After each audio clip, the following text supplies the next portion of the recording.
Hello, नमस्कार साथियों। एक बार फिर आप लोगों का शुभ नॉलेज पॉइंट में स्वागत है।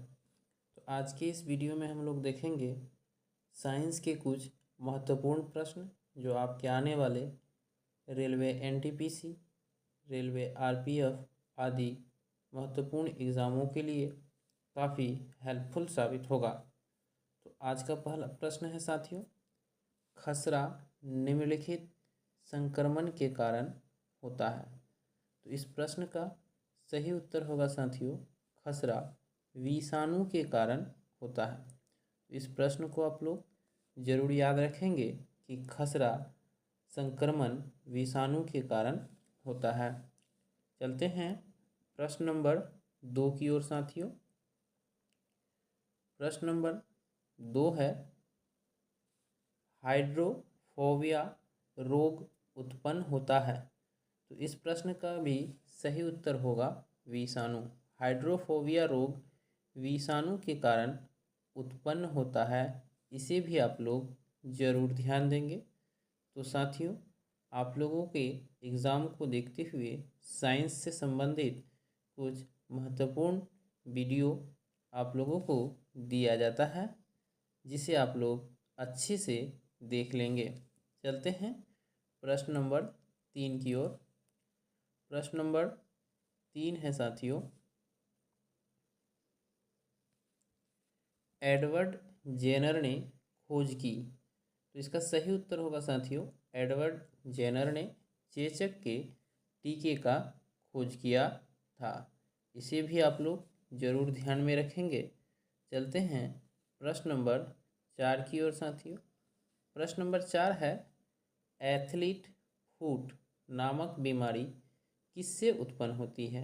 ऑप्शन ए है जीवाणु, बी है कवक, सी प्रोटोजोआ, डी इनमें से कोई नहीं। तो इस प्रश्न का सही उत्तर होगा साथियों, एथलीट फुट नामक बीमारी कवक से उत्पन्न होता है। तो याद रखेंगे आप लोग कि एथलीट फुट नामक बीमारी जो है साथियों, वो कवक के द्वारा उत्पन्न होता है। चलते हैं प्रश्न नंबर 5 की ओर। प्रश्न नंबर 5 है साथियों, टिक्का रोग किसमें होता है। ऑप्शन ए है चावल, बी ज्वार, सी गन्ना और ऑप्शन डी है मूंगफली। तो इसका सही उत्तर होगा साथियों, टिक्का नामक रोग मूंगफली में उत्पन्न होता है। इसे भी आप लोग ज़रूर ध्यान में रखेंगे।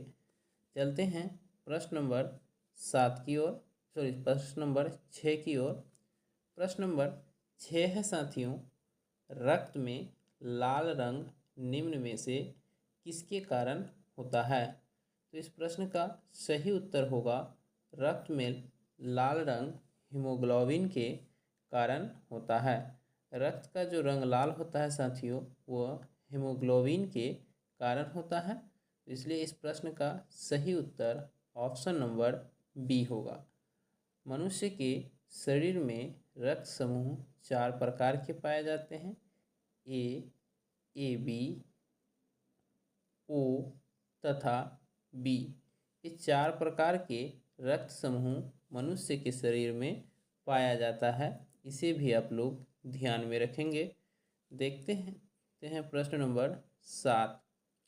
प्रश्न नंबर 7 है साथियों, रक्त में पाई जाने वाली धातु है, ब्लड में पाई जाने वाली धातु इनमें से कौन है।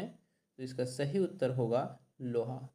रक्त में लोहा धातु पाई जाती है।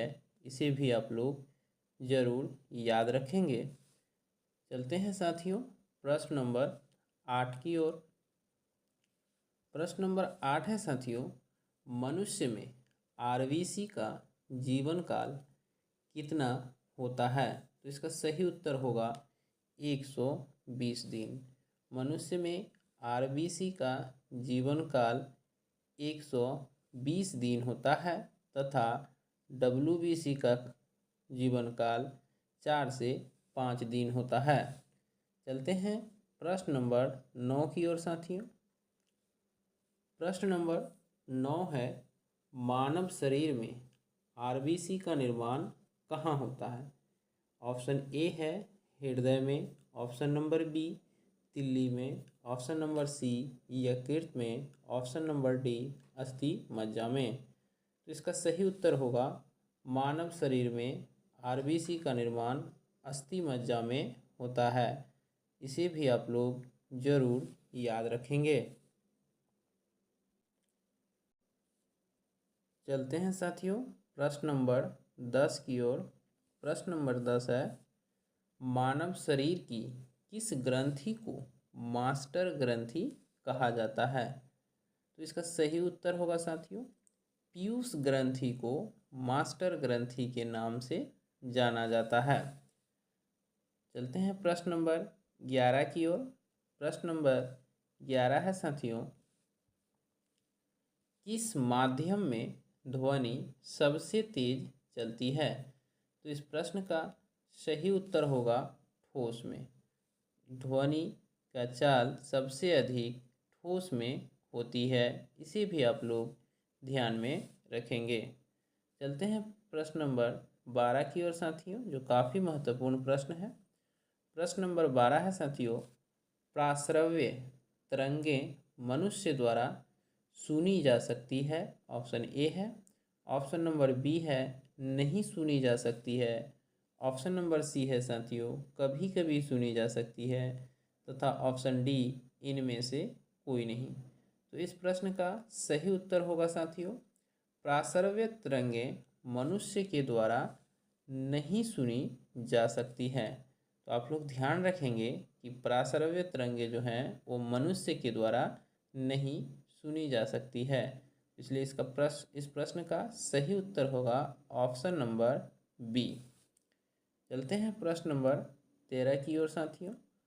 प्रश्न नंबर 13 है, प्रकाश वर्ष किसकी इकाई है? दूरी की, समय की, प्रकाश की या धारा की? तो इस प्रश्न का सही उत्तर होगा प्रकाश वर्ष दूरी की इकाई है। इसे भी आप लोग याद रखेंगे। तो आज का अंतिम प्रश्न है साथियों, क्वेश्चन नंबर 14 है, ध्वनि की तीव्रता मापने की इकाई है। तो इसका सही उत्तर होगा ऑप्शन नंबर सी डेसिबल। ध्वनि की तीव्रता मापने की इकाई को डेसिबल कहा जाता है। इसे भी आप लोग ज़रूर याद रखेंगे। तो धन्यवाद साथियों, फिर मिलते हैं अगले वीडियो में। तब तक के लिए जय हिंद।